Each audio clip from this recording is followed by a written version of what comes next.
It appears to be 7:30, so we'll make a start, albeit that you see Councillor Chester hasn't yet managed to make it. So, good evening. Welcome to the member of the public to our August planning meeting. First item is to receive apologies for absence. Most out of my reach. In terms of the committee, there are apologies from Councillor Davis and Councillor Fuller. In terms of other councillors who were invited, we've had apologies from Councillors Hutton, Holland, Jadwar, and that's it. Do we accept those apologies? Yes. Alternative. Right. On your agenda it says representation from interested parties, none. That's because the representation that we got came in after the agenda had been published. What I'm going to do is when we get to the relevant application, rather than take it now, we'll take it immediately in front of the application on the basis it'll be fresher in our minds and we'll do it that way. So can we move on to declarations of interest? Any disclosable pecuniary interests? No. Any other interests? That's all right, Just so happens I live in Warren Bridge, therefore naturally I can't ignore possible implications of the proposal we'll be discussing. The first item is the applications.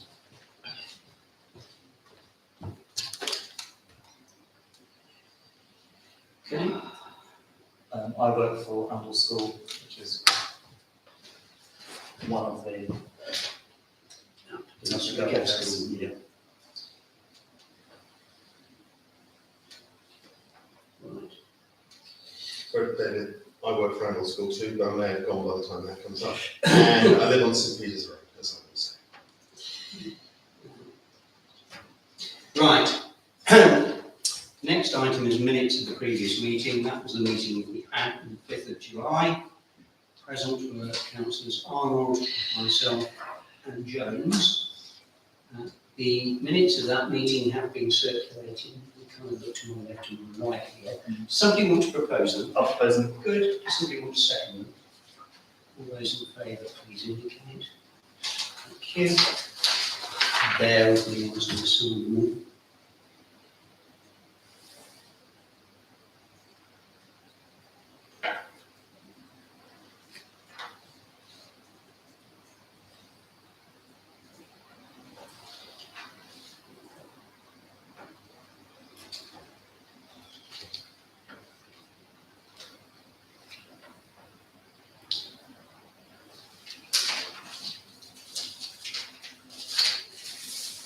Right, that brings us to the main part of the evening, the actual planning applications. The first one on our list is the land to the rear of the cemetery at Stokedoor Road, which has led to Councillors Whiteholt and Clark attending. But somewhat further on the agenda is 3 Benfield Court, where we have our member of the public present. Normally, if we have that situation, we simply take the agenda item where the public are present and get that out of the way first. But I'm equally conscious of the fact that we've got 2 councillors who've attended this meeting to look specifically at the one that happens to be first on the list. So I'm simply going to ask whether the committee has any preference as to which order we take those 2 applications. That's all right. I would be content for us to take the application for which the 2 members of the public come first, so they don't have to sit through everything else. Well, that's often our way. I'll agree with that. Fine. Well, in that case, we'll take the Benfield Court out of order, which is no doubt a relief to Mr. Davis. Now, I did say that we could then invite the member of the public who wanted to make representations to actually say something, just by way of a bit of a precursor. This is the second time that an application in respect of this property has been before us. We looked at it in February. We objected to part of it, and said we weren't so worried about the rest of it. Subsequent to that, however, we received a number of representations from residents. We looked at it again the following month, and in fact adjusted our objection, so that we were objecting to what was happening both at the front and the rear of the property. Now we are faced with a brand new application. When I say brand new application, it has a new application number and so on. It may be thought that many aspects of it are not significantly changed, some aspects perhaps more significantly changed. But I think it's important that we understand from the residents group that we heard from before what their attitude is to what we now see. So with that sort of in mind, can I ask Mr. David perhaps to address us? I don't know whether you find it easier to come around in front of Should us. have sat with the chair there. Thanks very much. Thank you. Yeah, thank you very much indeed for allowing me to speak and for kindly taking this item early on your agenda. Councillors will, I'm sure, be aware of the Benfield Court development, which is opposite the drill hall in Benfield Road. It consists of 8 dwellings. There's a central terrace of 4, each of the same design.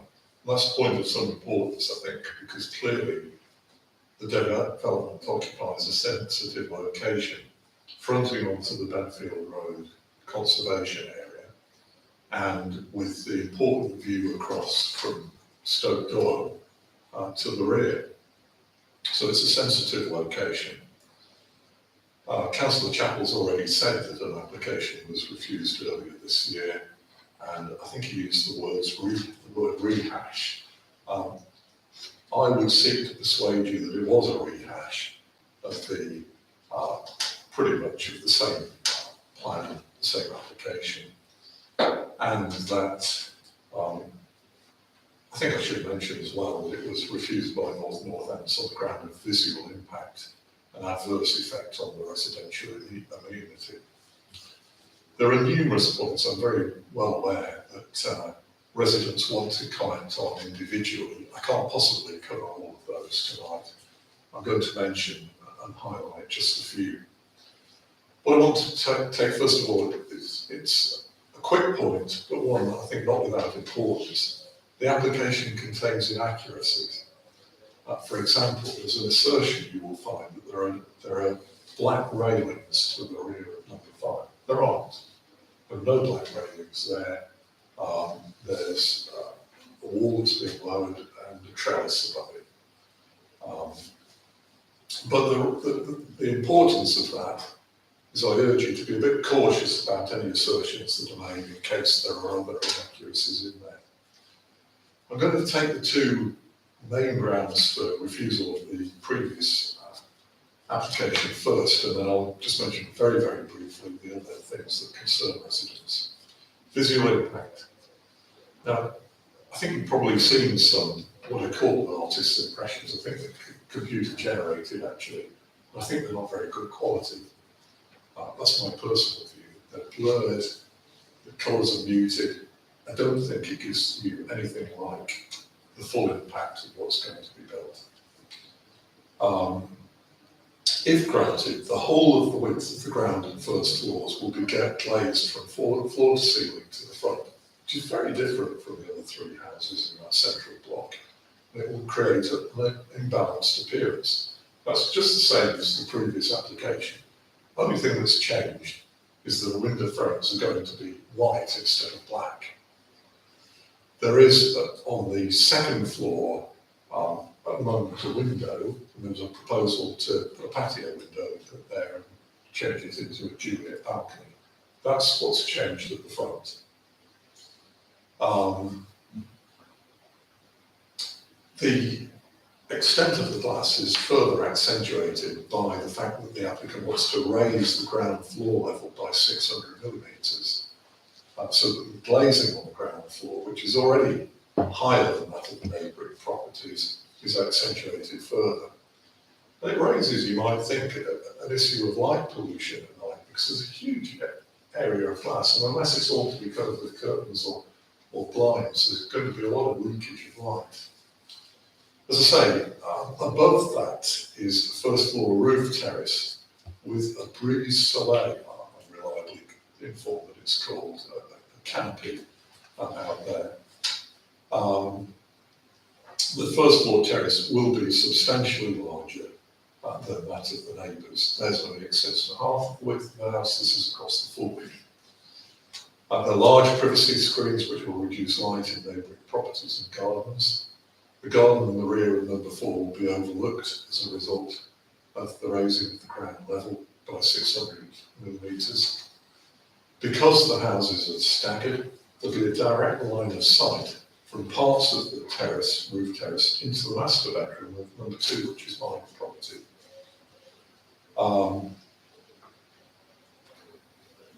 And of course, that roof terrace now extends much more closely to number 2 than it did before. In the side elevation, just as there were before, there are 2 tall windows from which you can see from the lounge and dining area of number 3, anyone who's using the side access to go to number 2 or 4. At the front, to be quite honest, the artist's impression it was poor.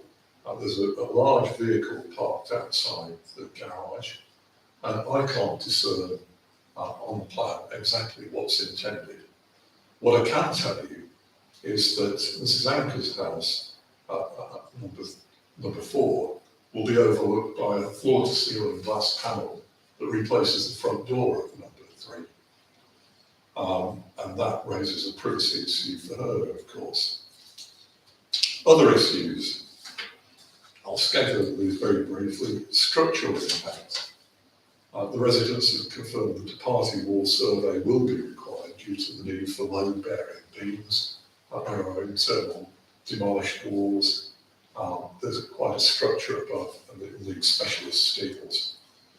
There's a significant risk, we don't know how great this is, but a significant risk of disturbing the common, as we believe them to be piled footings of number 4, 5 and 6. You remember there was a filling station on the ground going back some years, and it lined slopes. Not quite sure what's underneath it, but we think the common footings. It's a specialised project, it's not a job for a one-man band.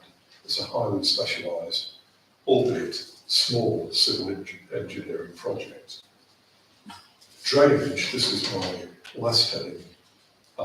The new garden level is above the damp-proof course of the neighbours, so there's a risk of ingress of damp and damage. The runoff from the large terrace hasn't been addressed, and we would say produces a risk of flooding to the neighbours' gardens. Anglian Water have not yet been approached by the applicant, but will need to be. We'll confirm that with them. The sewers run through the back garden of number 3 and will need to be rerouted in some cases. Anglian Water saying that the applicant will need a build-over and or diversion permission, as it's a gravity public sewer, which is affected by the plans. Finally, in conclusion, the amended proposals, in our view, do nothing to lessen the impact of the residential immunity of the neighbours, many of whom are elderly and are extremely worried about this work. If it is carried out, and this may or may not be within your remit, it's likely to take some months, and there's going to be a lot of noise, vibration, dirt, and so on. Neither, we would say, is the visual impact substantially reduced, contrary to the claims that the applicant makes. We therefore respectfully suggest that the committee should recommend refusal. Thank you very much. Thank you very much.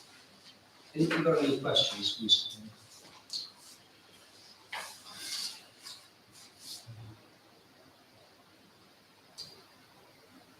Tell me about there's some challenges about the fences, the fences and Yes. heights. Yeah, well, the proposal is to raise the ground level. There's a small courtyard type back garden. The proposal is to raise all of that by 600 millimetres to give the occupants of number 3 a better view out to the south. But that, of course, raises the garden level above the damp-proof course level. And the proposal is that the same fence that's there now, which is the fence of, I've got some pictures if you'd like to see, the fence of Mrs Anker's property at number 4, is to be lifted with the garden level. If I got that right, but no, I'm not sure that is right. I think it's your fence which stays put, the garden level's raised.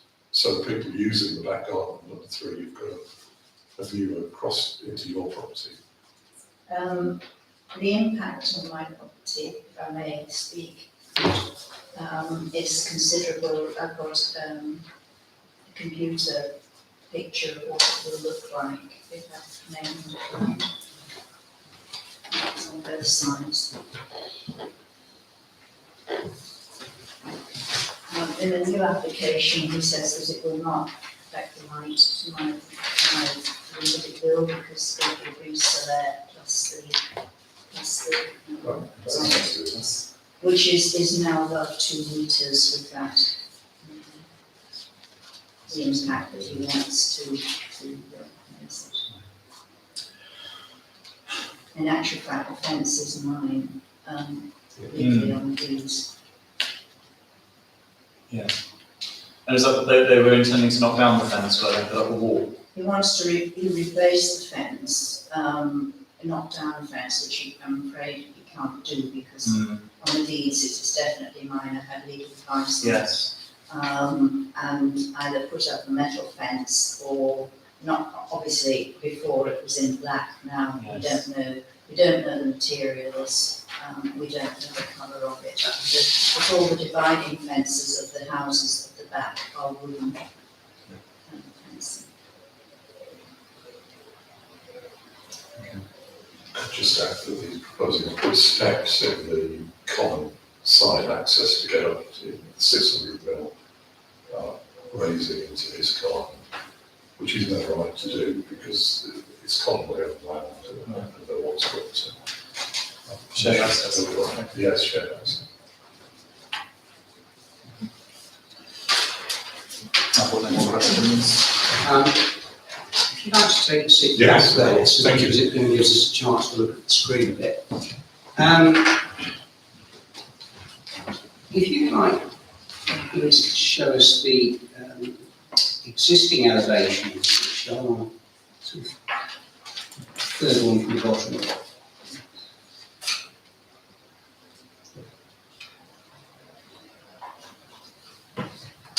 So,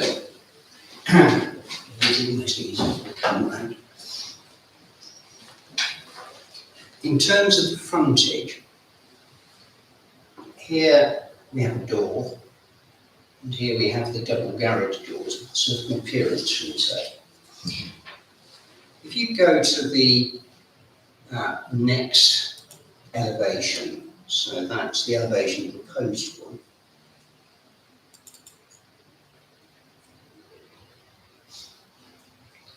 So the door goes and is replaced with this full-length glass window. And as Mr. Davis said, it was going to be black, but it's now white. And then you have this grille effect here. Now, on the original plan, that grille effect was going to be in metal. It's now described as being in wood. However, it still looks like a grille. And what you've effectively got in there is in fact now the doorway into the property. I got rid of that one, it's gone into there. And behind the grille, the door into the property is glazed.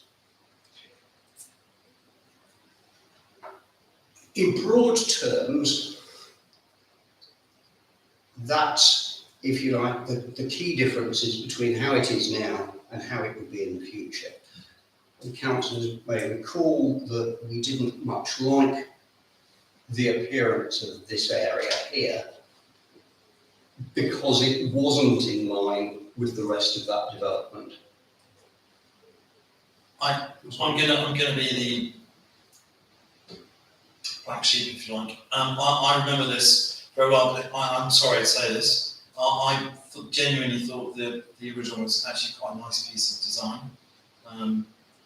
The only issue, as far as I'm concerned, is views.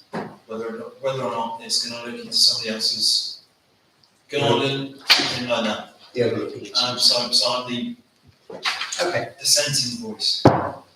if we now look over this side, so previously, this top window had a kind of Juliet balcony there. On this new iteration, that has gone. Be corrected if I'm wrong, but I think that there was going to be sort of kind of metal railings, which I think is now some sort of glass screen. Yeah. And as you can see, a fully glazed full width, and one of these is a sliding door. And then you have this rather strange appearance. Can't really think of any other way of describing it at ground floor level. If you go back to the equivalent rear of that one, so the existing elevations, what you've got is something looks very, very different.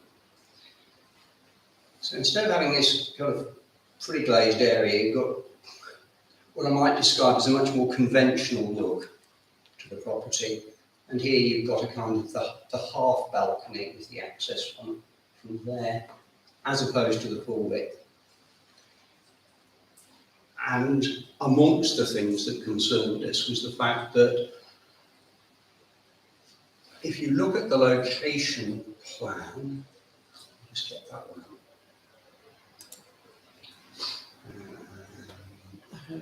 Site plan, that'll have to do. Right, doesn't work.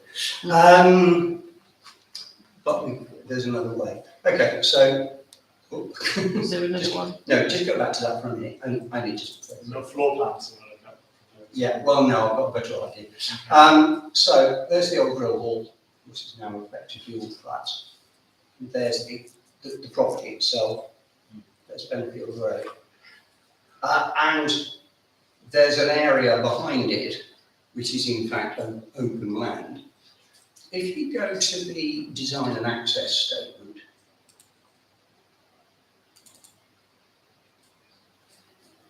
right, so here is the rear of the development. Here is the half balcony, matched there, and here you can see the sort of ground floor windows and such like. And here we have this open area, and in practice you can see all the way from coming into Amble on the Stokeville Road, you look right across that green area, and that's what you see. And I think one of the things that concerned us, as it were, as what I might call our second look at the first application, was that currently this has a very balanced look. But if it's altered in the way suggested, that very balanced look disappears. So I think that's probably the key issues. There may be some issues which are, I might call, rather more proprietorial issues than planning issues. If somebody is trying to remove a fence which doesn't belong to them but belongs to somebody else, I'm afraid to say the remedy is probably ultimately through the civil courts, rather than it necessarily being a planning issue. It may or may not, you feel, be indicative, as it were, of certain aspects of the application, that be that as it may. I think the question we need to be asking ourselves is ultimately this: have changes been made that convince us that a plan we didn't like before has now become more acceptable? I accept entirely that at the last stage, Councillor Arnold was, as it were, no more against it then than he was now. Yeah. But was in a bit of a minority in doing so. But the position of the council was, just bear with me. In February, we objected to the application, and at that time said, council doesn't object to the proposed rear extension, but does object to the works proposed to the front of the property. Although the property is not located within the conservation area, its proximity to the conservation area makes it important that the proposed works do not adversely impact upon the conservation area, and the council believes that they would do so. The property forms part of a group of properties which were built with and retain a unified approach to their frontages. The proposed works are not compatible with that unified approach and would detract from the visual appearance of the group of properties as a whole. Broadly speaking, we didn't change that view on the next occasion. So looking at it from the front, the question I ask myself is, are the changes made to the front sufficient to remove that concern? Speaking personally, the answer to that has to be no. The change from white to black to white might be marginally better, but we've still got the door being replaced with the full-length window, but that's even more significant. You've got this grill effect, but I'm no more convinced that it's an attractive sort of visual feature that doesn't detract from the other properties simply because it's now wood instead of metal. Can I add on to that? I think the artist's impression of that, which I presume was supposed to put everyone's mind at ease about the change, doesn't actually show you enough about the change. It's just fuzzy brown with a big car in front of it. So it doesn't really tell you what they intend to do anyway, so I don't feel any more informed. And then when you were looking at the elevations, it had like clear grill effect, but that's not shown in the imagery by the architect. So I'm still, I don't feel confident that it's been changed effective enough. Based on that, you can see if you scroll down, actually. Yeah. So the head right, but it might, if you scroll out, if you can zoom out, can you zoom out at all? It's on that page, I think. It's somewhere else on the picture though. So scroll No, out it's again. a little bit further down, I think. Is it? Down. Yeah, there's two next to each other. Oh, yeah, that's right. So that's the And that's the end, so it's further up. No. Oh, no, that's okay, yeah, do you see that? Yeah. So it's the one on the left. So right, left is proposed, isn't it? Yeah. And the grill effect isn't clear from that, and obviously there's the vehicle in the way. So, that's definitely not a grill, I'm not seeing the grill effect Solid there. wooden doors, isn't it? Yeah, and there's actually going to be two doors there, one to a bin store and one to a hallway. Yes. Also the people have garages. So it's out, it's out of keeping. When you buy a property that's in a quartet like that, you have to pay homage to the balance of the place, don't you? Does anybody else have a view about the frontage issue? At the moment, if you like, if I'm touching it, it's 2-1. Yeah. Not sure I've got a history of it.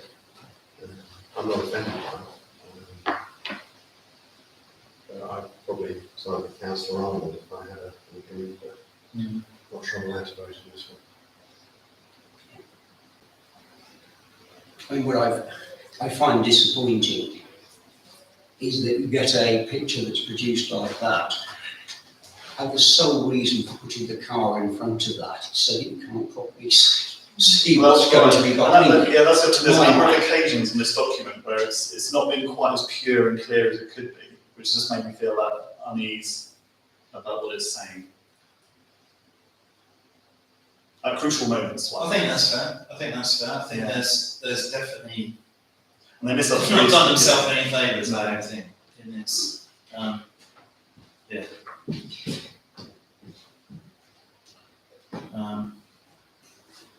But yeah, is there, I'm sure you'll know, in terms of rear views, has that changed from the last application to this one. Sorry, As in, sorry, as in the back The view. appearance of I was the going to come on. I'm I'm going to come on to that, if I may. I mean, I think we talked through the front view. I think my view on it is that in terms of certainly members of the committee, if I can push it that way,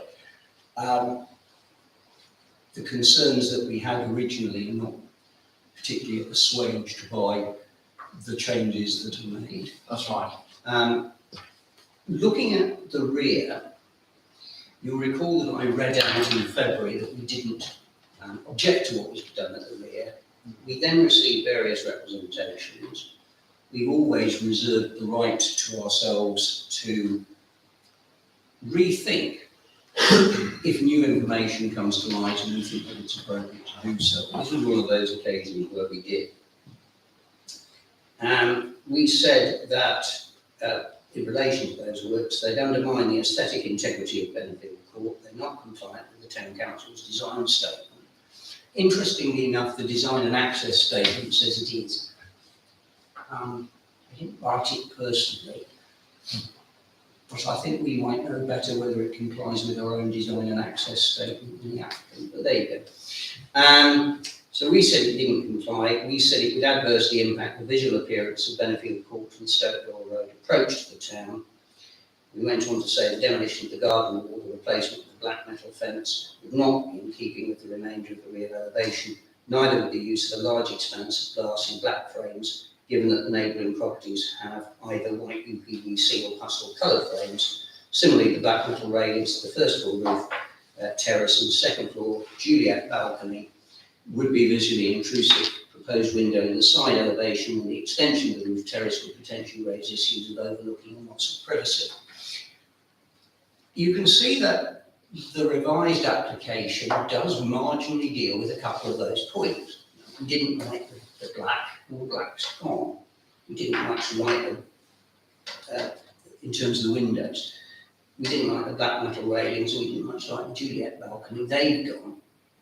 Question, I suppose, that however remains is, does extending this to the full length in the way that this does, and altering the appearance at both ground floor and first floor level, visually detract from the rest of the development as seen from the rear, from the view that we're looking at it? Again, I'd have to say that my personal view is that it does nothing to persuade me that the changes made are sufficient. If it had stayed as a half balcony, maybe I might have felt slightly differently even with the changes at ground floor level, but I'm conscious of the fact that a member of the public would like to speak. May I allow that? We will. could I just say that that does not show the fact that, could I show you? Yes, if it's easier for you to explain your point. There is to be an awning above here that will be the full length of this and also come out to the edge. And there is to be what is termed a brise soleil, which again will come out to half the width of the garden. Nobody's terribly sure what this is, but again, it'll be the full length of this. It'll be up here and it'll come out to half the length of the garden and the full width of this. That isn't actually shown on here. Sort of just vaguely by that and sort of vaguely up there, but they aren't shown on it. The brise soleil will be permanent. The awning we don't know, and the applicant has said materials to be decided at a later date, so we don't actually know. But from the Stoke Door Bridge, really, if you've got this huge awning and things, it's going to look. And none of the other properties that we're looking at, if you like, the other three. There is an awning here, but it is lower down because the window level hasn't been raised, and it only comes out to half the thing. And it is, we don't know whether these are going to be permanent. The brise soleil will be permanent, We don't know whether the awning is or not. This one only comes out to half there and is much lower down. All these windows are on a level along here, as are the first floor ones.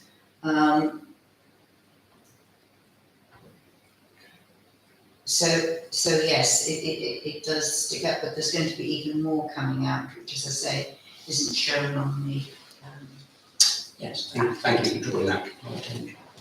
I mean, it is fairly stark looking at that window heights are completely different on this proposal than they are on the rest of that development. As I say, speaking personally, I don't believe the changes that have made are sufficient to persuade me that the objection we made previously should be withdrawn. But I'm open to persuasion otherwise, if anybody takes a contrary view. Councillor, I I'm about to take a contrary view. Yes, I know you're not going to like me. I just honestly think it's purely from an aesthetic point of view. I think it's quite nice. Sorry. Beauty of However, the essays in the eye of the beholder. But I think I'm fairly sure the issue I said last time, and I'll repeat it again, is the one issue I would have is walking out on that balcony and being able to look into your neighbour's property. I don't think that's fair. I don't think that's right. Do we know any more about that? Has there been much change in terms of?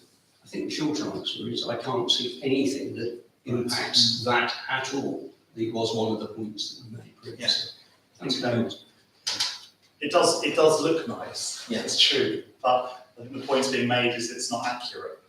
And so it looks nice as an impression, but that doesn't match what's been said later elsewhere.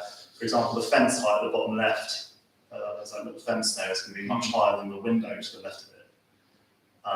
Brise Soleil, which is a sunbreaker, it's a load of slats, just breaks up the sunlight, isn't there. You don't see the steps. You have no idea, what the impact of a raised garden floor is going to be from that impression. So it looks nice. Of course, it does look nice, but it's not the truth. So that's what I think. For me, one of the real sticking points about this is the kind of mirage effect that they've. Yeah, like I said, I agree. I don't think they've done themselves any favours by highlighting these. I think if they show more detail in terms of the front view with the car in front of the door, and this maybe showing the awning in the Bristol maybe, but yeah, sorry. I mean, it's going to, having looked at the plans, it's going to be impossible then for them to do what they want to do without doing these things. It's sort of these things are right from taking the four houses as a whole, which I don't think it is. That's me. I mean, I get the impression that we're not too distant from where we were the last time. Yeah, We I'm looked at it feeling because there those was a slight sides, split between us. Yeah. But it seemed to come down somewhat in favour last time of having problems with the second so and it sounds to me as if it's sort of pretty much a similar view. In other words, yes, there are changes, but no, they don't really seem to have persuaded us. That's all right. Having listened carefully, and not having been here last time, my conclusion is that we should respond along the lines of the last sentence. In other words, we're not persuaded. I'm spelling out the details. So that'll give the applicant a chance to have another think.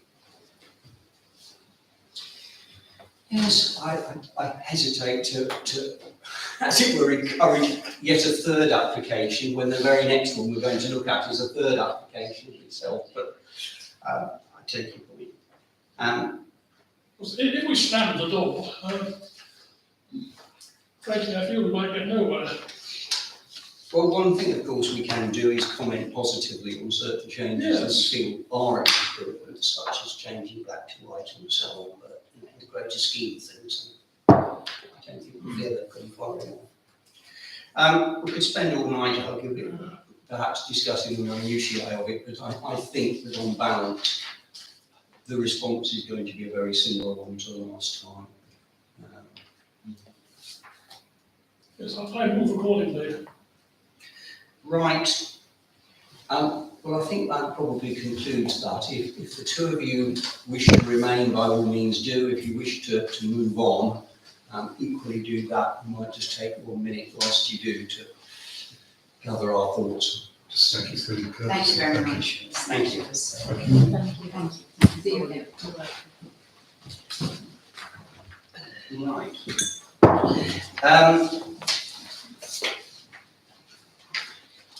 Having spent a considerable amount of time on that, we come to the first item on our agenda, land to the rear of the cemetery, Stokewell Road, Arundel. It says amended plans 30th of June. Then it says underneath it on our agenda, reaction of 53 dwellings. Actually, that's the first change. It's not 53 anymore, it's 50. It turned out to be quite an exercise to look at this application. Not least because there are now 255 documents on the portal. And 69 of those are new from the 30th of June. Now, many of them are detailed plans about appearances and elevations of the proposed dwellings and so on. As I put in my report, amongst the documentation are amended plans about the ecological assessment, the flood risk assessment, the transport assessment, the landscape and visual impact assessment, and justification, then planning, design and access statements. What follows in terms of my note is something of a summary from the design and access statement. And then my note concludes by looking at some of the multitudinous comments that there are on this application. Of course, now going back through a few of them, 3 iterations, 52 from the public, at least they were as of Sunday, 21 statutory consultees as well, which of course included us, and with our agenda came our previous report. And rather like with the last application, I suppose the first issue we have to ask ourselves is, given our previous objections to the plan, is what they have proposed making us feel better about the plan or not? But there's actually a further issue that has very specifically arisen in connection with this. Because what is also apparent is there's been dialogue between the planners and the developers. And the developers are quite upfront in saying, look, we've listened to the problems that the planners have with our application, and we've made various changes to the layout. And one of the fundamental changes to the layout, apart from removing 3 properties that were closer to Stokewell Road off the access road, so as to reduce the numbers and, as they say, kind of reduce the impact as you come into Arundel, and reduce the impact on the cemetery lodge building. They've also decided to move the location of the cemetery extension from what I'm going to call the rear of the cemetery to the side of the cemetery. You might have thought that they would have talked to us about it. Unfortunately, nobody consulted us about that at all.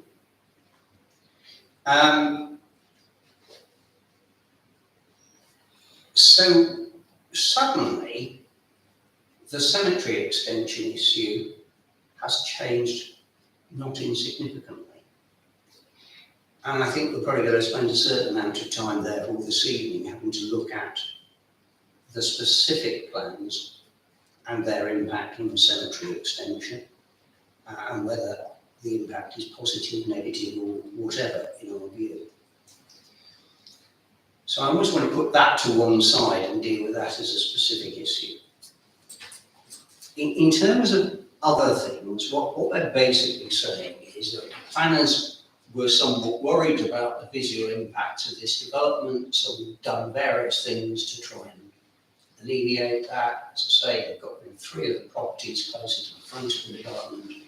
They kind of pushed the development away from the brook a bit more, and they pushed it slightly further east of the western boundary of that as well. So there's that whole sort of series.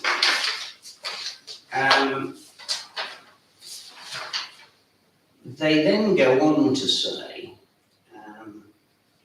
make a point about the road system within the development. Councillors may recall that the plan had been to build it right up to what I might call the Bearton land.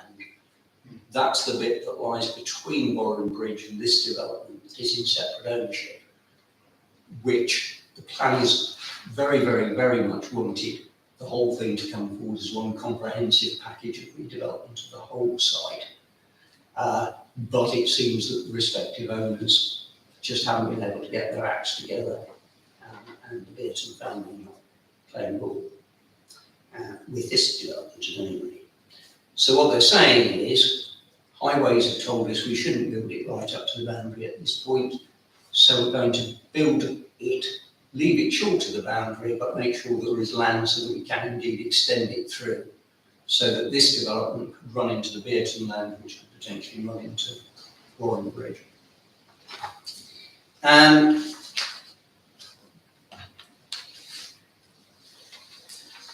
The interesting things, to some extent, is what hasn't changed.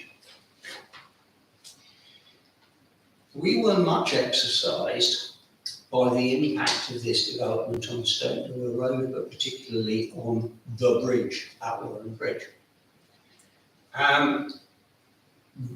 As far as I can see, and I confess that it has not been easy, and it was not helped by the fact that my computer decided to collapse at one point, and I had to go and get it fixed around the computers before I could get this job done over the weekend. I haven't been able to look at the revised transport assessment, etc. But you'd think that if there were any significant changes to it, they'd have referred to that in the design and access statement, and they don't. So there doesn't appear to be much change there at all. Though, when we look at certain other comments that have been made, we will see that Highways have made certain observations, shall we say, most of which is that they don't see any great issues or problems.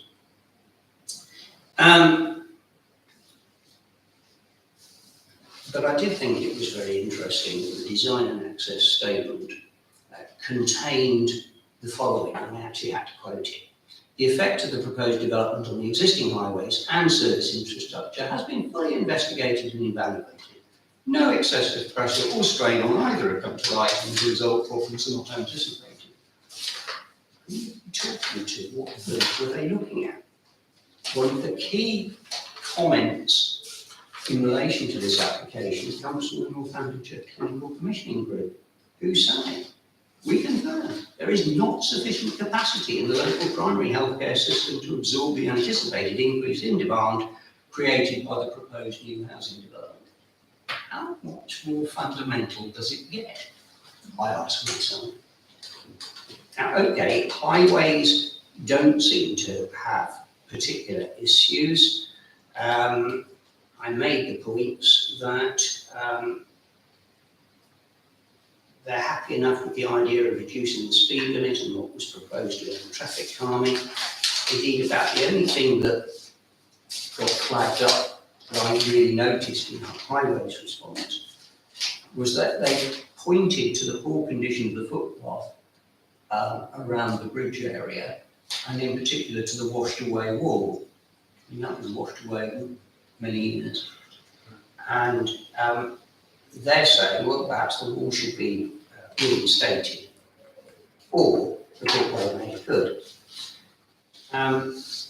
For a long time, it was obviously too far, but I think the council would have favoured the reinstatement of the wall for purely visual reasons.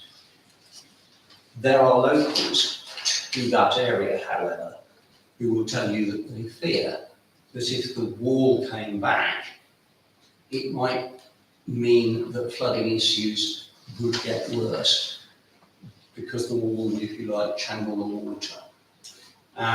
So it's not a kind of no-brainer. There are people who have real worries about that aspect of matters. I flagged up what education's response was, which slightly alarmingly is, we can't tell you what the capacity is for early years because we really don't know. Let's try and work it out. But potentially, if there's a shortfall, we've got £125,000 of Section 106 money. We can see that the primary school is pretty full, and they actually say they need the best part of £250,000 towards Section 106 money for that. But they say that there's sufficient secondary education capacity, so they don't need any contribution to additional secondary capacity, which I actually found quite interesting, because I anticipated that they might be getting a bit twitchy about that too.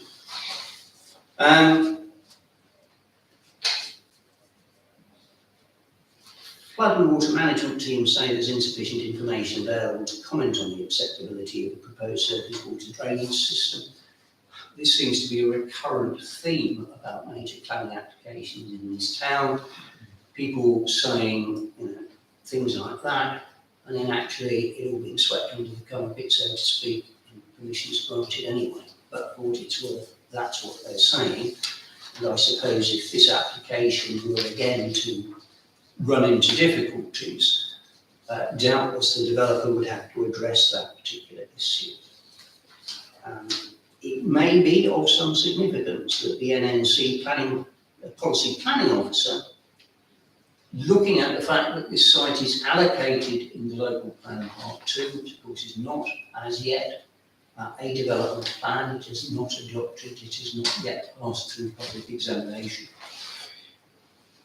But because it's reached the stage it has reached, it has some influence on the planning system. In other words, it is possible for planners to take a look at it and say it is identified as an allocated site in the local planning part 2, even though it's not yet approved. But the policy planning officer says this: the scheme falls short of complying with the local plan part 2 policy EN25 and the requirements of the wider policy context. Without further evidence to demonstrate compliance with current and emerging policy, the proposal would not be supported in policy terms. Which you'd kind of think would put the kibosh on this, if that's what their own people are saying. Whether that turns out to be the case, time alone again will tell. But from the point of view of the changes and our previously expressed concerns, just bear with me, I will try and fish them out. I'm not going to go through this in any detail, it was circulated with the agenda papers. But we said,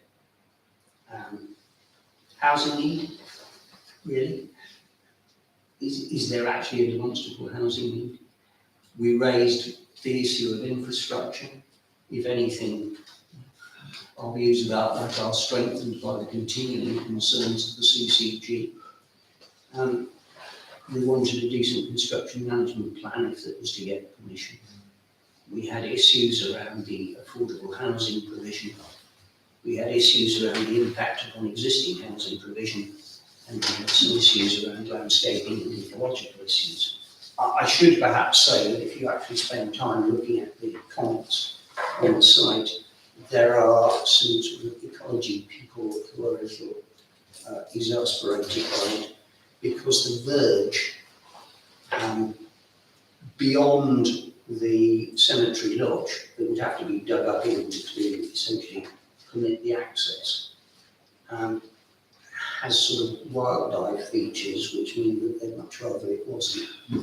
And so the Wildlife Trust has problems with this application, not just with that. The ecology people that they want to see seem to have similar reservations, but did go on to say not such that we would actually say that planning permission would kind of have to be refused on ecological grounds. I know I talked a lot, but I think it's important for us to put this in context and to be consistent. If you look at what we said before, I'm not convinced that the changes such as they are sufficiently meet any of the concerns that we have previously expressed. But for me, there is now an additional concern. The additional concern is whether or not what is now proposed for a cemetery extension is actually adequate and meets the needs of the town. And this is where it gets a bit tricky, because I haven't really been able to establish exactly what, if you like, the capacity of the new area is, as opposed to the capacity of the previous proposal from the same applicant, in other words, iteration 2 and indeed iteration 1 of it, as against what we were saying at a time when we were attempting to progress our own neighbourhood plan. Now, one difference between the neighbourhood plan scenario and where we are today is that rather like NNC, as a council, our view was that if this site was to be developed, it would be much better if it was developed altogether, which would have brought in the Bearton land as well, and would have meant that a cemetery extension could have frankly extended across much more of the width of the existing cemetery, whereas if it doesn't include the Bearton land, self-evidently the extension has to stop where the Bearton land starts. Unless the owners of that suddenly had a fit of generosity and offered us a cemetery extension regardless, so to speak. It also perhaps means this: if in fact the cemetery extension moves to the western boundary of the existing cemetery and not at the back, and the Bearton development came through, we'd then be faced with the issue that whilst potentially we could ask them for a bit of land to extend the cemetery, we then have this sort of bit sticking out at the back into the Bearton land, rather than a complete run across the back, which we could have had if the cemetery wasn't being moved. The trouble is, the cemetery extension being moved is all part of NNC's plan, because what they envisage is a nice kind of green corridor into the development, and having the cemetery extension down there kind of enhances that from their point of view. It would be awfully nice to be honest. I put some comments from the design and access statement around the cemetery extension and so on into the report. Now, I must have talked solidly for at least 10 or 15 minutes. And I'm now going to open it up to the floor, and Councillor Rybold has managed to get his hand up first. So, Councillor Rybold. Thank you, Councillor Chapel. In all the circumstances, I think we can reliably and soundly hang our hat on the, in conclusion, the last paragraph of the Planning Policy Officer's statement, which you yourself have drawn attention to.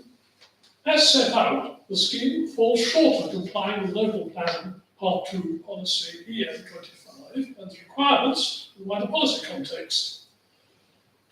Without further evidence to demonstrate compliance with current and emerging policy, the proposal would not be supported in policy terms.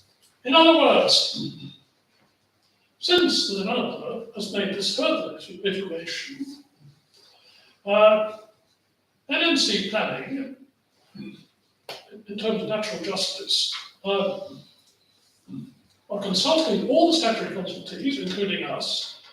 They will then formally put the latest iteration to NNC planning policy, and since they cannot support the latest iteration in policy terms, they will recommend refusal. So, in all the circumstances, I recommend we stand our ground and reply substantially in the terms Councillor Travel that you have drafted and proposed.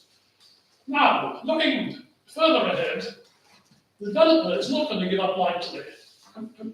It looks fairly obvious that he's fairly sunk a fair bit of money in developing the process so far. So he will come back with a further iteration, which will then, that may take account of points that you and others have raised. NNC planning will then consult us again, and then we can react solidly to that. So in other words, let's stand our ground. Thank you. Anybody else want to kick off? Councillor Clark. Throw a few things into the mix if I may. I understand what Rupert says, but my reading of that policy document, is it from Richard Park or is it from Anne Dix? It seems to have two names attached. Do you know? I can't now Whatever remember. the I mean, top actually, one if we got it, It's got one name at the top, one name at the bottom. yes, I mean, one could bring it up. I'm not sure. Which it is. Well, anyhow, my reading of it is that they're suggesting that the policy is looking for 70 houses, not 50. So I read that more negatively, perhaps than others. Talking of the cemetery, I've got some other points if we get onto those later. But I've just been down and finished the survey on the new section, and it's pointed out to you, David, I think that probably gives us between 3 and 4 years extra capacity at the moment, going at the rates we've been active throughout this century. And I measured out the plots, what I think is the plot of the proposed cemetery extension, which I suspect is around 20 metres by 50 metres. I reckon that gives us about 67 odd plots on top, which is another 5 years' worth at present rates. And two things that I think, I don't know how detailed we want our response to be, but the shape of the extension as it stands is not great, having a really weird sort of curved angle to the north bit, which I think will minimise the amount we could use. If that was square, that would be obviously better. And also, we're either going to have to take out a number of our trees to get access to it, or do something clever to minimise the tree damage. And it looked to me, certainly from where I could see on the cemetery side, that there's a drop down into it, which would have to be landscaped in. So it looks like a slightly unsatisfactory version, but 5 years is better than no years. To put that in context, when we're looking at it from a neighbourhood plan perspective, I think we were looking for 50 years worth. Yeah, now my maths may be wrong, but having spent a lot of hours down there the last few weeks, we're looking at a fairly rapid running out of space and some pretty makeshift solutions perhaps. And it might be that it's 5 years becomes 10, but it certainly isn't 50 years. Thank you. Right.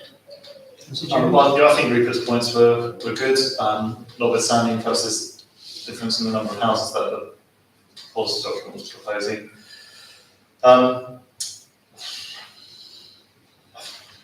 Purely from my own opinion, I'm obviously against the development of that as a whole. I don't think it supports the town. It puts a lot of the town services under threat. This is old ground, so really the changes. I think that it's perhaps a fair point to say I'm not sure if any changes would ever satisfy what we want them to do. I think the only thing that would satisfy what we want them to do is to not build the whole thing. Which I'm not sure that, I don't know whether that's still a possibility. Sounds like it might be, based on what this chap from NNC has said. So in that regard, I concur with what Rupert has said, and obviously it's troubling to think that the cemetery only has 4 years left on it based on what's happened there. I just don't think they're serving the town at all, although perhaps I shouldn't be surprised with that. And people need to be awake to that. So that's all I have to say right now. Councillor. To go a little bit, I guess, off what's been spoken about, my biggest issues for all of this have been affordable housing and environmental impact. I understand that they're two things almost polar opposites. On one hand, successive governments have not invested in affordable housing, and that means that people that I know can't afford, that have lived here their entire lives, can't afford to continue living here. So if you look at the proposal, they say 10, I count 8, 1, 2, 3, 4, 5, 6 rented, 2 shared ownership. It's not, who are these houses for? They're for people who are quite possibly not going to live here full time, potentially, as in commuters.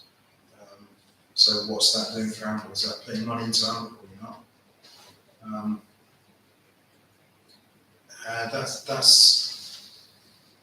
know I'm fighting a losing battle, and it's not something that's going to change anytime soon. But I just want to keep going on about it because it frustrates me a lot. And on the other hand is the environmental impact. So I understand. So on one hand, I think actually we do need houses, but they need to be affordable for people on lower incomes. Simple as that.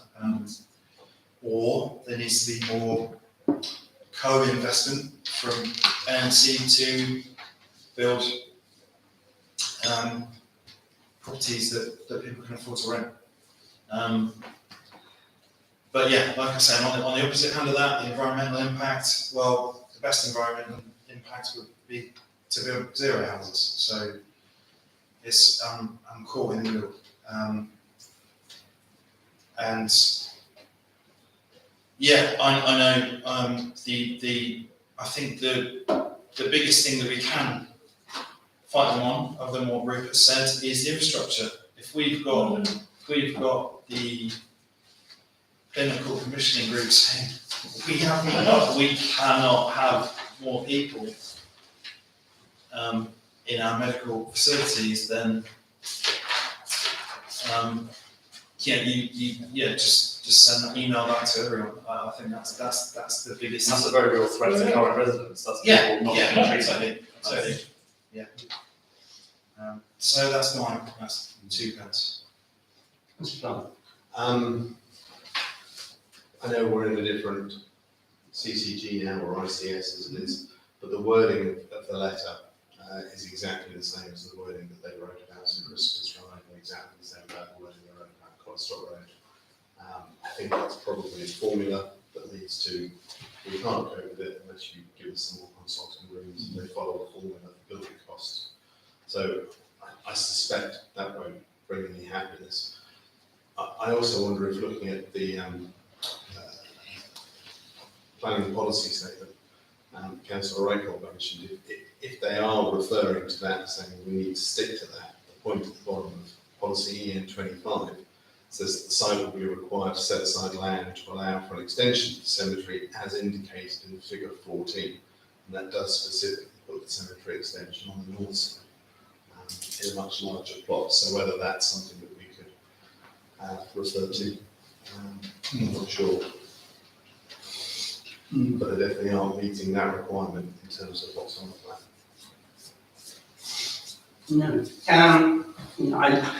I look back at our response to the last iteration of this plan and see the section about infrastructure. We specifically saying we were mindful of the response to the application made by the Leading Chemical Commissioning Group on the 28th of June, stating animal surgery was at full capacity even before work starts on the other two sites and so on.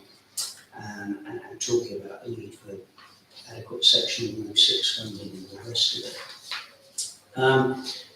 What appears pretty much to be the case is that such changes as there are don't really impact on any of the points that we've made, which included quite a robust point on the affordable housing that we said it should be 40%, it shouldn't be less, and so on. And I think that what seemed to emerge today is that we're going to be making pretty much the same set of observations, but now with another whole section, probably, in relation to the cemetery extension and the inadequacy of what is being provided and suggested. I think as a wider issue, I think this committee would ask the Estates Committee to start urgently looking at the fact that the development of this site is not going to provide even a short-term solution to the cemetery problem in the face of it, because if we end up with what it looks like we're going to get, it's going to buy us a few more years at most. And that means that we're going to have to start looking for another whole cemetery site somewhere. Now, there are two large land areas where I think we can confidently expect planning applications in the relatively near future. One is the site of Herne Road, and the other is the site of to the north of Benfield Road. So one big in Grange Estate, one Philip Rose's one. Now, because I think we felt reasonably confident that if the Stoke Door Road development went through, we would get over in the medium term on cemetery problems, we didn't start looking at those sites with a view to saying, well, we might need land set aside there for cemetery provision. But I think we're going to have to start thinking about that. And of course, there's the allotments issue as well. But I think there are going to be some issues that perhaps between this committee and the Estates we're going to have to look at further. It's an interesting application. Doubtless we could spend a lot more time on it, but I think we've become very, very familiar with the arguments around this table. I think pretty much we're singing from the same song sheet about those. How's it got? Sorry, just one other additional point on the cemetery. Just a very quick calculation on EN25's provision of cemetery space, and using the same theory I did for the other one, it looks like it would give us roughly 19 years for a cemetery, which is 3 times as much.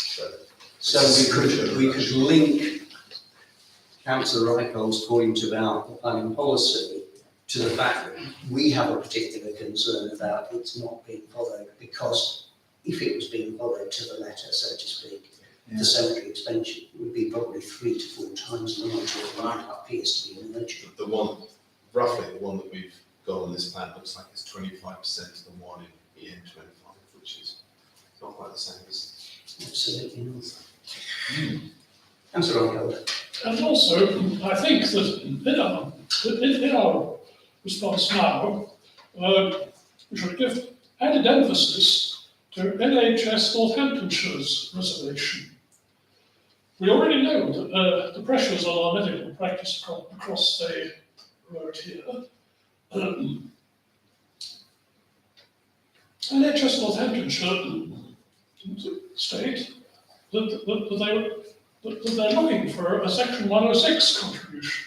Well, there is no certainty as to when they get one, how much it would be, and whether in fact it would meet it would need added provision. And the further question, where would that be? Well, these are questions clearly, we shouldn't be sidetracked now, but by emphasising NHS Northampton's points, it will strengthen our reservations.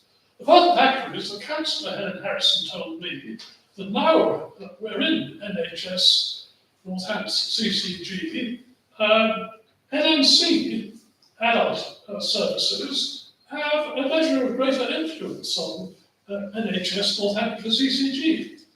So she'll be helpful in teasing out added resources for reinforcement of clinician groups.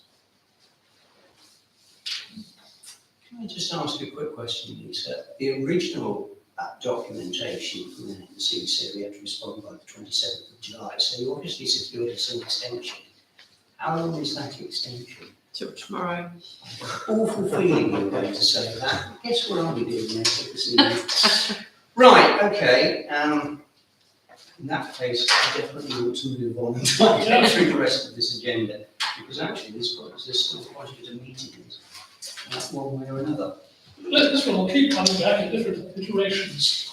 I'm sure it'll keep coming back to it yet. Closer to what we want. Right, I'm going to move on. The next one is 33 West Street. That's your house. For those of you who might have been familiar with it, it was the home of Margaret and Douglas Butler for many years. And we saw it very recently because the new owners wanted to put a new kind of garden building towards the back end of the fairly lengthy garden. And now they come back with a plan for, quote unquote, conversion and extension of outbuilding into ancillary accommodation, internal and external alterations to the main dwelling, including addition of new railings and steps to the front of the house, replacement of glazed lobby to the rear of the building, replacing the brick facade with stone, and alterations to fenestration, including a new bathroom window. And because it's a listed building, it says a parallel lease application. And as you will perhaps have noticed, the report is one of the longer ones I think I've ever had to write on a single residential property. It's interesting. I mean, it was listed back in '74 as part of a group. The listing talks about the property being 19th century. The design and access statement suggests 18th century, which I actually think is probably rather more likely, but with, as it were, subsequent additions. It's probably worth using the design and access statement if we could bring it up, because I think there's some pictures in there that are quite handy to look at. And the first one would be, that's a sort of site plan.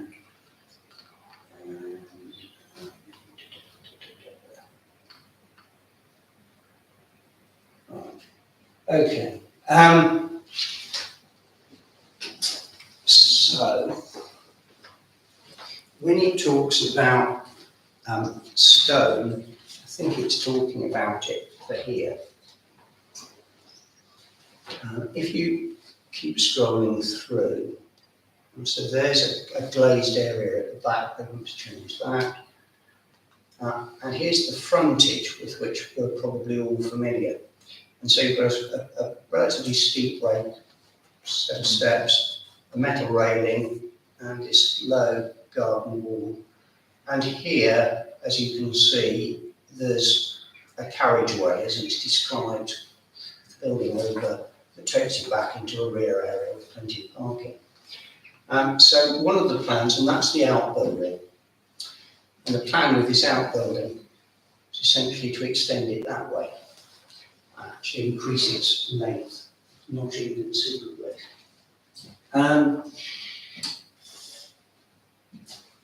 It has an interesting planning history. those steps, for example, I think were put in about 2007-8. The suggestion is to replace them with some steps which have a larger sort of landing area by the front door, and I think a sort of halfway break. And they want to put some metal railings up around on the front wall, and they highlight the property which you see to the bottom there as being another property on West Street that's got metal railings. And it speculates in the design and access statement that there might have been metal railings that got turned into Spitfires in World War II. I have no idea, but it seems entirely possible that might be the case. We also know that there's been at least a couple of applications for listed building consent which didn't get through. One perhaps not surprisingly related to an attempt to put solar panels on the roof of a listed building in a conservation area, which didn't go down awfully well. The other was in fact for works to the rear entrance hall and interior alterations. I just didn't have the heart to try and go back to 2007 to see what was being proposed then, and I couldn't remember. So I've set out as best I can what the various alterations are. So to the front steps, to as it puts it here, a more generous proportion to include a landing and a half landing, renewing the coping stone to the front garden wall, repairs to the coarse rubble stone walling, and adding a traditional black painted metal railings to the front landing wall. I mean, it will somewhat alter the appearance of the property, but not in a way that I think would necessarily be detrimental to its visual appearance as a listed building in the conservation area. The conversion and extension of the outbuilding, which is currently simply a storeroom, to form a residential annex, what they describe as a self-contained guest room, by extending the rear towards the garden using matching coarse level limestone and well slate roofing with traditional style painted windows, basically increasing the internal floor area from 23 square metres to 35 square metres, so roughly a 50% increase. Replacement of that glazed logging that I showed you to the rear of the building by changing the current modern wooden glazing to traditionally proportioned fenestration and painted hardwood, which sounds somewhat sensible. Replacing the brick facade of the 2008 first floor extension with a matching coarse rubble limestone with ashlar dressings, which is kind of in line with other parts of the structure.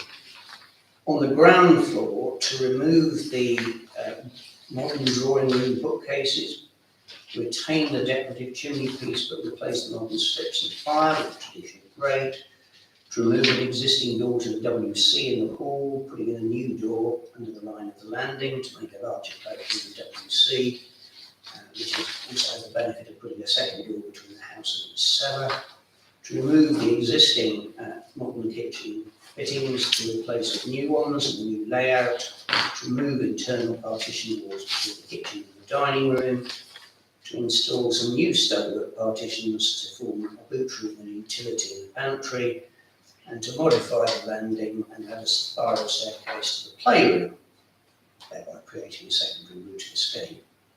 At first floor, to replace the existing first floor sitting room and study area with a new master bedroom with dressing room and ensuite bathroom, to form an opening between the two existing bedrooms and install new partition walls to form a new ensuite bathroom to bedroom with a new window, wardrobe to bedroom 3, to remove the door from the landing and add a new doorway between bedroom 3 and the existing bathroom to make it en suite, and to remove the modern fitted wardrobes that are currently in bedrooms 2 and 3, and at second floor to create a bedroom suite comprising the bedroom, the dressing room and the bathroom by removing the steps from the landing and incorporating the landing into this new area, to remove some partition walls and to install a door. The points that I would make is perhaps this. In terms of the internal alterations, I rather suspect that this is one of those cases where we are simply going to turn around and say, as long as the conservation officer is happy, we're not going to be inviting you to say no. When you look at the external changes, including changing the storeroom into this guest accommodation, it didn't strike me that there was anything in there that was likely to kind of upset the balance of the building or its general appearance or detract from it in any meaningful way. But as I said in a different context earlier, beauty is in the eye of the beholder, which made me baffled when the government started talking about introducing beauty as a planning criteria. I thought, well, that's very interesting source of future litigation. But what do people make of it? Is there anything in there that they've seen, read, that worries them to the point that we need to be looking and discussing it in detail? Or are we going to be broadly up for it as long as the conservation officer isn't too worried? Having been in that property in the past, I wouldn't say that its interior was one of those things that you would think immediately, gosh, this is a sort of stunning listed type property. It's a nice accommodation, but I wouldn't have said to my unpractised eye that there were features in there that I thought, oh my goodness, that really has to be preserved. And to the extent that things do need dealing with, it sounds from reading the design and access statement that things are going to be done in a sensible way, trying to preserve materials wherever it's feasible to do so. For example, the collection of the fireplace works. Any views? I have no objection at all to what they want to do. Neither do I. The only thing I would say, and it's similar, I think, to last meeting, is just because it's the location, maybe construction management plan, I know parking where they can be difficult, etc. That's the only thing I would say. Yes, I mean, I think the one thing that, for example, is different between that one and the one we looked at the other day in the old Owen and Hartley premises, there's nowhere to park. Yes. Of course, you can get off street there because you can go through that passageway. That's true. Park. But maybe we should make the point that that's what they should be doing, and that we shouldn't be having vehicles associated with the construction that are actually parking West Street Yes. as part of a central. Yeah, as long as that's feasible, because obviously. Yeah, provided they're not too wide Yeah, or high, because it certainly takes domestic cars, and I think it would probably take about up to sort of transit size. Yeah. Probably nothing much bigger than that. Yeah, other than that, I think it's actually really good. Okay, I think to some extent with the three applications we've looked at, we've rather broken the back of this, but anyway, there are one or two more to look at. However, the next one's a tree. It's a tree which we're told is poorly true, and we're told that it's got ash dieback, and certain works are proposed to it, which actually leaves it kind of standing for longer, but in a sort of trimmed back state. It kind of has, provided the tree officer is happy, we don't have any objection written all over it from my perspective. Does that fit with other people? For me, as long as it can be proven to be sick and dying and a danger, that it's a living tree, it's a substantial tree on an avenue. But it's not quite an avenue of trees, but it contributes to an avenue of trees. I think I'll read the day that the tree lands on someone because it could have split in half. But I'm not tempted to go in full and say, let's lop it down. So what they want, they just want the stump, this quite not high stump, probably as tall as this room. I don't know what it's going to look like, frankly, once it's done that. Well, It makes you wonder whether it. For the insects. Yes, which I was that's the way very. they talk about it. They talk about putting in something like a crab apple or something as well to Yeah. kind of improve the wildlife.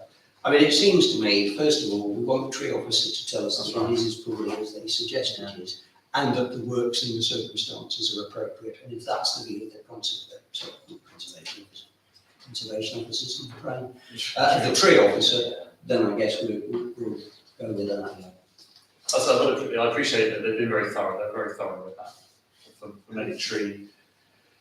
Yes. It always had the same design and access statement, there's a lot of stuff going on, There was quite a lot of information Yeah. for once, which was nice, perhaps because they felt it was needed to Yeah. kind of explain it. which was good. More trees, Gascoigne building. I should have declared an interest. Part of it overhangs 47 North Street. My daughter is currently in the process of attempting to purchase said property subject to contract, so I suppose I really ought to declare an interest in relation to it. And when I told her that they were planning on cutting back the trees, she was quite pleased. Basically, they want to reduce overhanging and encroachment by cutting things back and generally kind of balancing it all off, which is, to all intents and purposes, tree husbandry, which we wouldn't normally have any problems with at all, or have any comment on. No objection. No. Good. We've already done 3 Benfield Court, so that takes us on to what is in essence the penultimate one.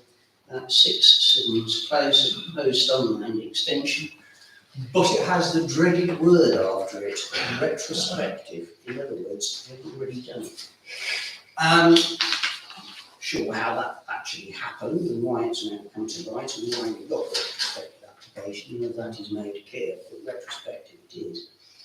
We have a kind of standard response, whether we come up for it or not up for it, which is that we always make comments about the fact that it's retrospective and we deplore retrospective applications, and I would argue that we do that anyway. I've given you the dimensions of the thing. It's going to be in buff-faced brickwork, which will be the same as the existing. The existing property has interlocking brown concrete tiles. For some reason, this one's going to have interlocking dark grey metro tiles. I'm not quite sure what metro tile is. Existing windows and doors are white UPVC. New ones will be anthracite grey UPVC units. It's quite difficult to do this by description, but if anybody wants to get this application up. One side elevation is largely brickwork, but there's kind of a run of 4 high-level windows occupying the full depth of the extension. The other side is largely 4 large windows with a run of low brickwork. And at the back, again, it's largely glazed, not glazed, glazed, with low brickwork, and we've got double doors open towards the rear garden. I have to say, looking at it, it wasn't the sort of thing that we did look twice at if it had come in non-retrospectively. I can't see the obvious reason for rejecting it. Agreed.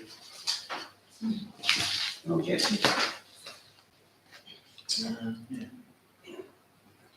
Subject to retro. And that takes us on to 51 Lock Road and a single-storey extension. This is effectively extending the kitchen. At single-storey level, it's a 2-bedroom semi at the moment. It currently has London Brick Company's dapple white facing bricks, and brown concrete interlocking roof tiles with windows and doors in white PVC, and essentially it's going to have matching extension. Basically sort of comes back into what is a patio area, so you get a larger kitchen space, and again, I've given some dimensions. There's no side windows, but as you can see at the back, we have a single window and either bifold or double doors, and a couple of roof lights, which again you can see in that picture, with a full height ceiling to the roof side. I didn't see any obvious problems, particularly if there are no side windows. It's simply looking down its own garden, in essence. extending out the kitchen a bit. Excuse me. No. No objection to that one too. And the last one is simply, is there for information, a particular tree in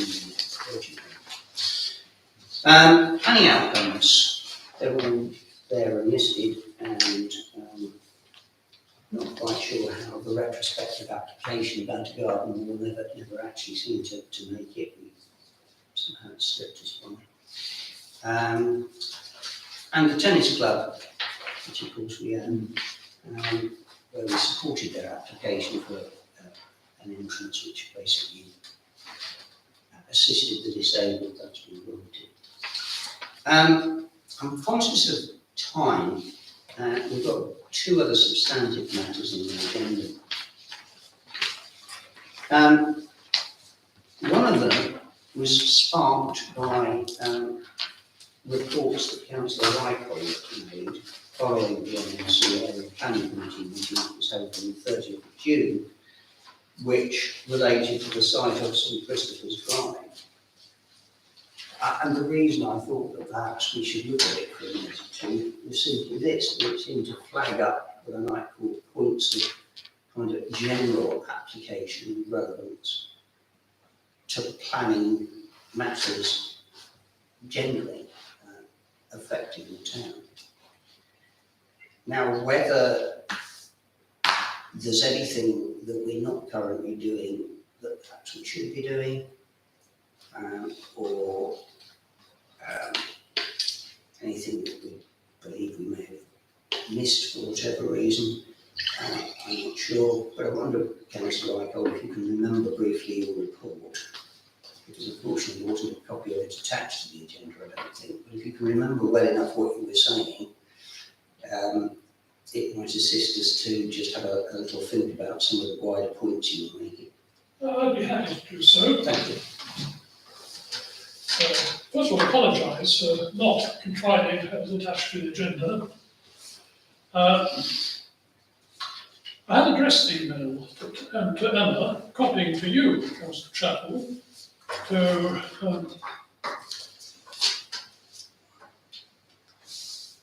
Councillor Ian Clark and to Lisa here. I began by summarising how the hearing by NNC Planning Committee at its meeting on 30th June went. Working closely with councillors Helen Harrison and Charlie Robinson and our own former colleague Tony Robinson, we concerted our evidence, and we all spoke very forthrightly to the point in the gallery.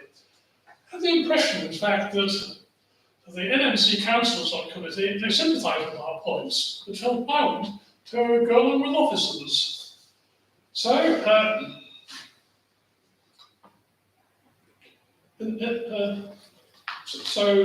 the committee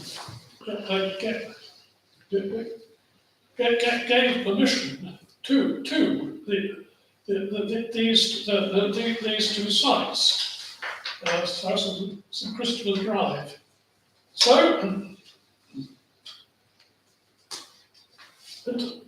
in terms of looking ahead, what we do now, in the short term, it will be a matter for NMC planning enforcement to make sure the developers comply with the necessary stipulations and keep on top of them. Enforcement officers, although they have to cover a fair amount of ground, are pretty robust in doing that. Longer term, frankly, there is a wider problem, which it would be worth our taking up with Councillor Helen Harrison.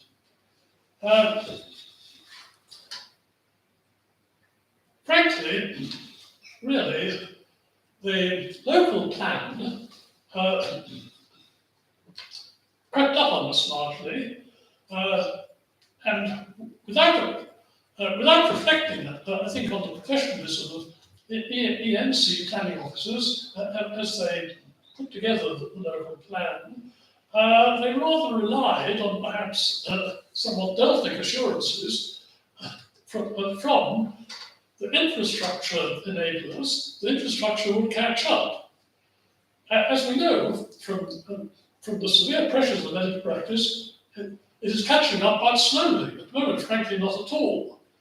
So, essentially, minds are not meeting when they should be.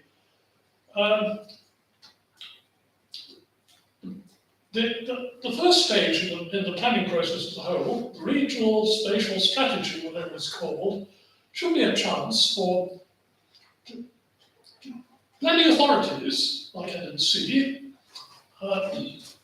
public utilities, and the NHS empire to get together so that they can all be satisfied that as the process continues and we get to the stage of having to implement local plans, the developers can jointly come and apply planning conditions, that the infrastructure will be catching up, although it's not catching up. So this is something really that could be addressed in the context of the government's implementation of the Levelling Up White Paper, which was recently published. So as a first step, I would suggest a number of us should seek an early meeting with Councillor Helen Harrison to make that point, with a view to ensuring, essentially, that levelling up local plan works for us. Thank you. One of the things that did strike me as you were running through that was, of course, that there was what I would describe as the consultation on the consultation, which we responded to, which was all a series of questions around what would be the replacement of the local plan part 2,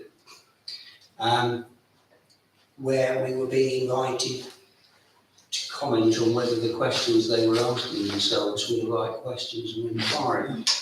Of course, we did make some observations within that around the issue of infrastructure. I've absolutely no problem with the idea of having meetings with Helen Harrison. She's a very proactive councillor, and if we asked her to come, I've no doubt at all she would meet with us. I wonder, though, whether in fact we might all be better as a committee asking a representative of the planning authority to come down and talk to us and explain to us their thinking around infrastructure issues generally, but specifically in this town. Because we look at a surgery that has said in relation to 2 major planning applications, we can't cope if you keep on doing this. And it seems to be ignored. And are we going to hit the same thing with education? I read out earlier about early years, I read out about primary school. Is that the next catastrophe waiting town? Councillor. Let me refine my suggestion. If we begin by touching base with Councillor Harrison, in the dual capacity as our lead NNC, or Councillor for Oundle, but twin-hatted as county cabinet member for adult services. And I would suggest that we put it to her, it'd be helpful if she'd bring along her colleague, the NNC council cabinet member for planning policy and key senior planning officers. In other words, the elected folk and the professional folk for preliminary exploratory discussions. Because having the planning officers in on their own, it is workable when the discussions are purely technical within the parameters of present policies. But nevertheless, the whole character really of British democracy is partnership between the folk what get elected every 4 years or so and the professionals who can try to make sense of legislation and the structure of it.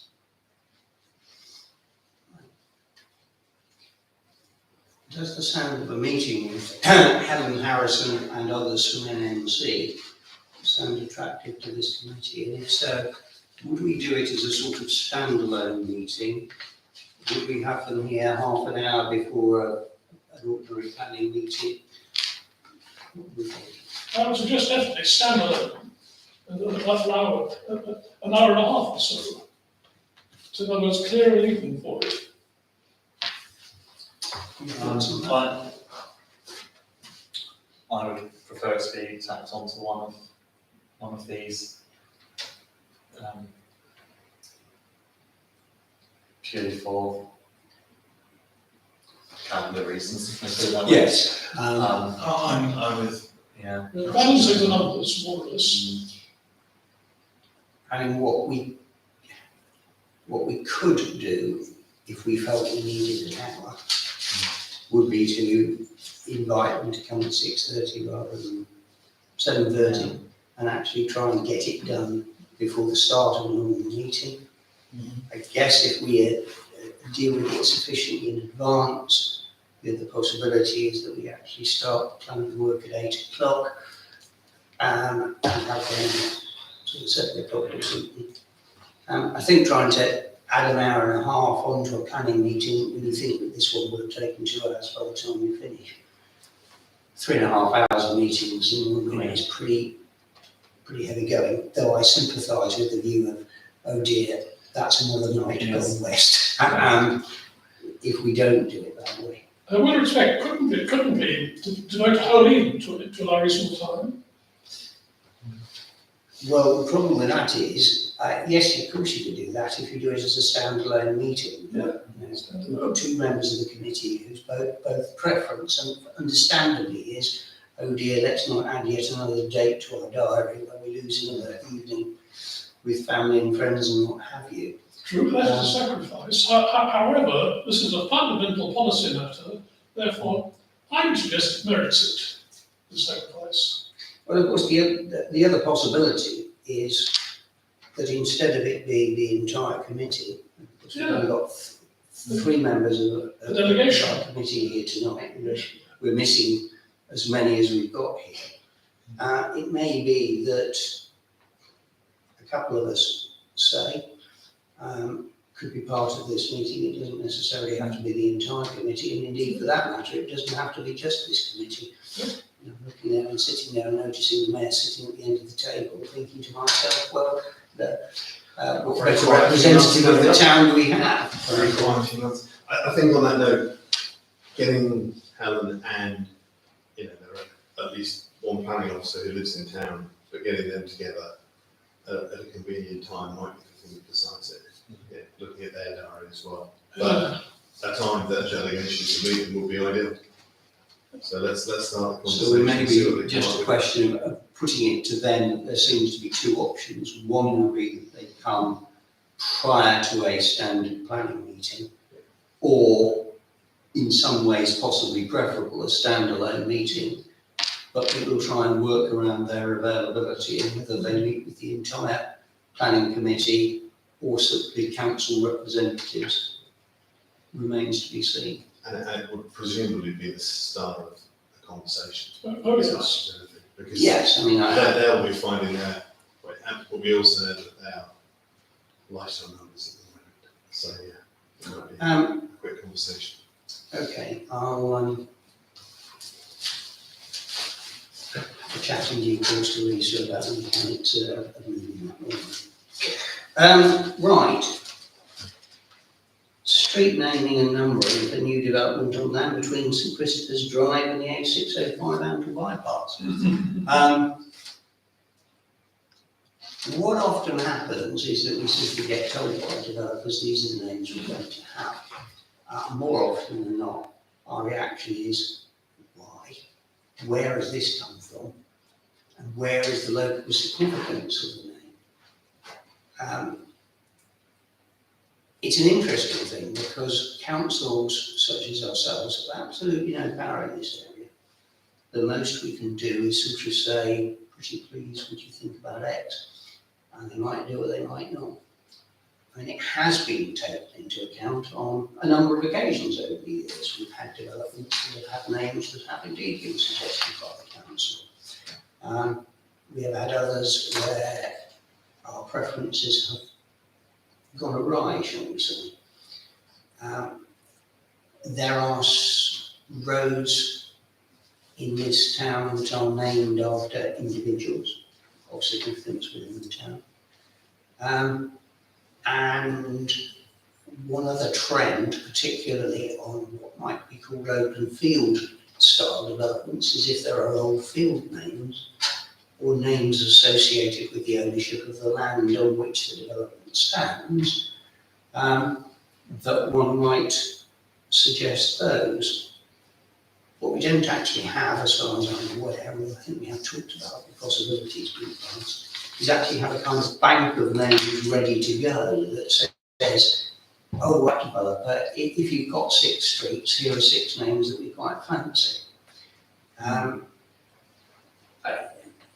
The first I knew about this was when I saw it on the agenda. I don't know, Lisa, is there a timescale for a response to this?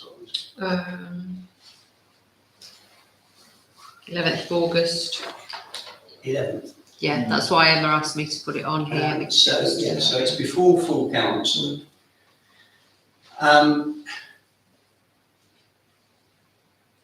Obviously, if anybody's got any bright ideas now, speak up, and if there's a kind of a rationale behind it, then by all means explain it.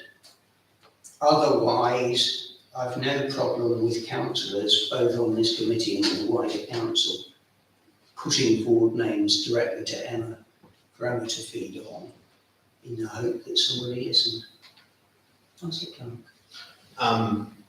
3 names struck me when I was down at the cemetery earlier today. I'll throw them in. Brudenell. I'm not sure how it's easy the cat spell, but it's, I think, the most common name I've seen down at the cemetery. I think there's at least 19 on the old records and a number on the new records. That seemed to have a local resonance to And it. of course, Philip Brudenell was a member of this council Yours, yes. for a number of years. And then I came across a grave yesterday, McVicker. It's not a particularly local name, but it's he died in the war. I've researched him on a bomber command mission over the Baltic. And his parents are in there, but obviously he's not, because his body was never found. I thought it'd be nice to celebrate him a bit, because he doesn't get recognition anywhere else. What was that name? McVicar, McVicar. Whether that counts as easy to spell or not, I don't know. And another Commonwealth war grave in there, which I saw tonight, Burdett, Burdett. There are 2 next to each other, Coleman and Burdett. I think his brother still lives in town. And I think that those of you who remember these things may remember the name of Burdett being read out each November.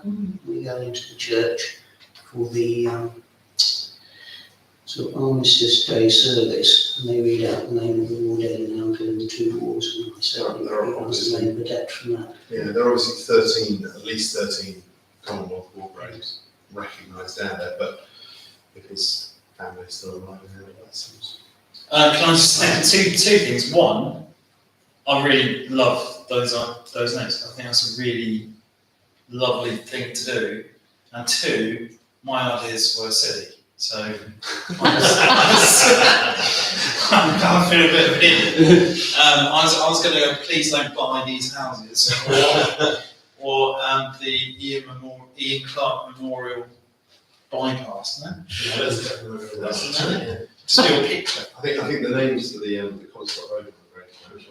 But no, I really, that's genuinely fantastic. It just seemed, and Yeah. they struck me this evening.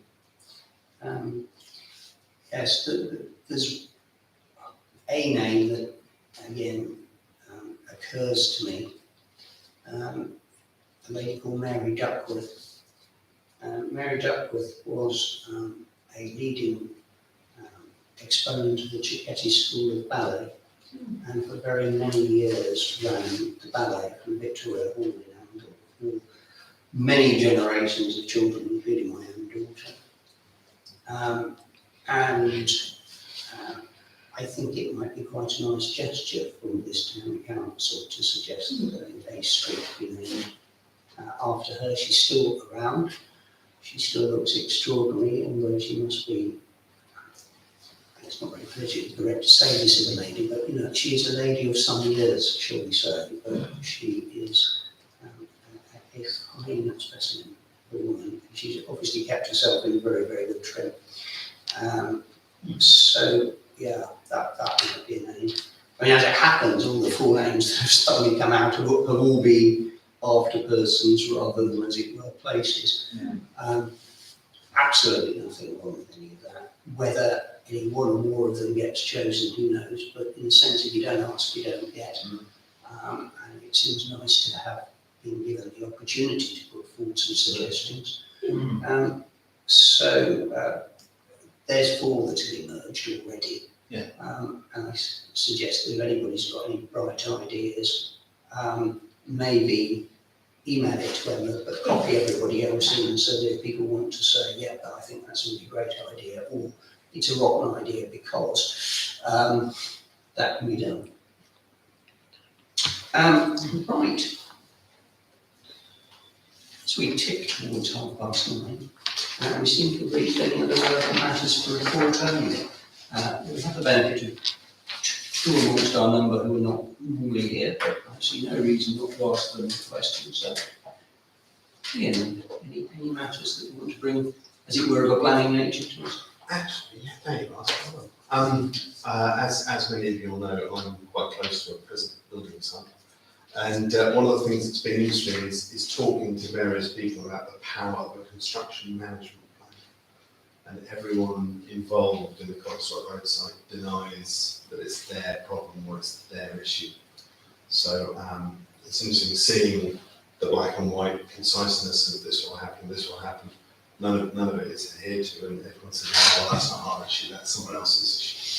So just a reflection. So when we were having a meeting with Councillor Harrison and members of the planning committee, one of the things we might raise is, what's the point of having a construction management plan if nobody takes the trouble to inform people of its existence or do anything to enforce it?